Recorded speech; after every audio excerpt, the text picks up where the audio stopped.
Ventura, com a eloquência de um orador nato, lança sua crítica a Bugalho, questionando a rapidez com que trocou os holofotes da mídia pela arena política. Será que a experiência em frente às câmaras é suficiente para navegar as turbulentas águas do Parlamento Europeu? Ele indaga, desafiando Bugalho a provar seu valor além das aparências. Não posso deixar, no entanto, de anotar, ainda que não digam diretamente respeito ao Chega, as referências aos dois nomes que ontem conhecemos de candidatura às eleições europeias. Se o nome do candidato da AD, Sebastião Bugalho, gera alguma perplexidade por ser o mesmo candidato que semanas antes fazia a avaliação de debates televisivos entre líderes de partidos, por ser o mesmo suposto jornalista e comentador independente que avaliava as disputas políticas e partidárias, que fazia comentários sobre André Ventura, Luís Montenegro, Pedro Nuno Santos ou Mariana Mortágua, e agora é candidato de uma lista que evidentemente estava em negociação já nessa altura, e é a evidência da promiscuidade perigosa que existe hoje entre alguma comunicação social e as listas dos partidos políticos. Uma candidatura de um comentador que salta diretamente de um estúdio de televisão para representar um projeto político em Portugal, e quando dias antes se pronunciava num estúdio de televisão sobre as características, capacidades, sobre a projeção de outros líderes políticos, é um mau sinal para a política, para a democracia e para o jornalismo em Portugal. Mas não era tanto sobre esse candidato que me queria pronunciar. É a escolha de Pedro Nuno Santos, de Marta Temido.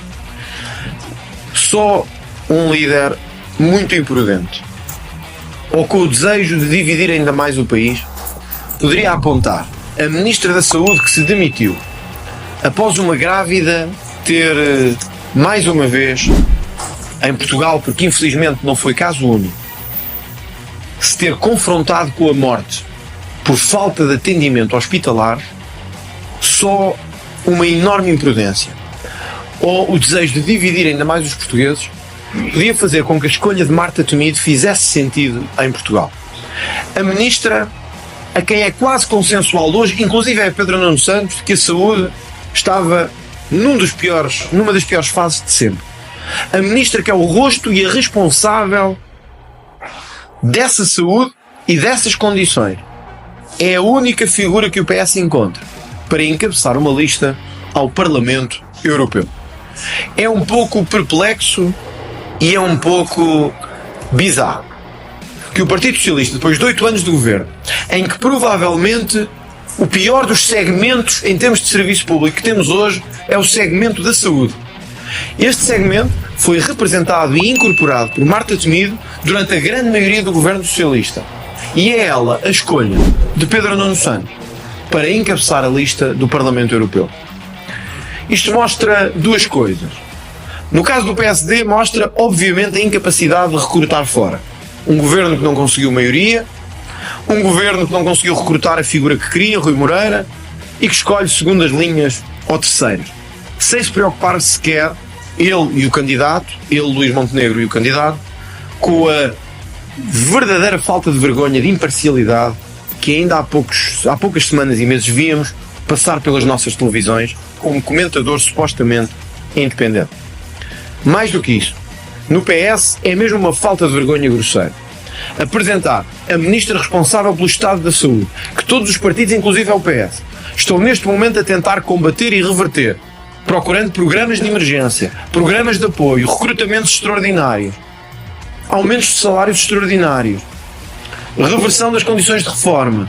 E é esta Ministra que é o rosto do Partido Socialista para as eleições europeias. Isto é bizarro, é um ataque direto aos portugueses que têm sofrido na pele a falta de condições de saúde, ou então é uma tentativa grosseira de polarizar e dividir ainda mais a sociedade portuguesa numa matéria em que isso não deveria acontecer. Estou por isso cada vez mais convicto que o Chega vencerá as eleições europeias deste ano, porque apresentamos uma candidatura forte, com experiência internacional, com reconhecido percurso político, diplomático e profissional, e porque temos a dinâmica de vitória que nenhum outro partido tem desde as eleições de 10 de março. Não queria, no entanto, deixar de me pronunciar sobre os outros dois cabeças de lista, por entender que eles, cada um à sua maneira e por diferentes razões, representam uma falha brutal da nossa democracia, ou um ataque ainda mais brutal à independência e à imparcialidade das instituições. Talvez muitos portugueses se perguntem hoje, ou talvez muitos portugueses agora compreendam o porquê de muitos comentários, avaliações e o porquê de muitas posições assumidas em televisão. Mas a vida é o que é. Avancemos e esperemos que as eleições europeias tragam a clarificação disso perante os portugueses.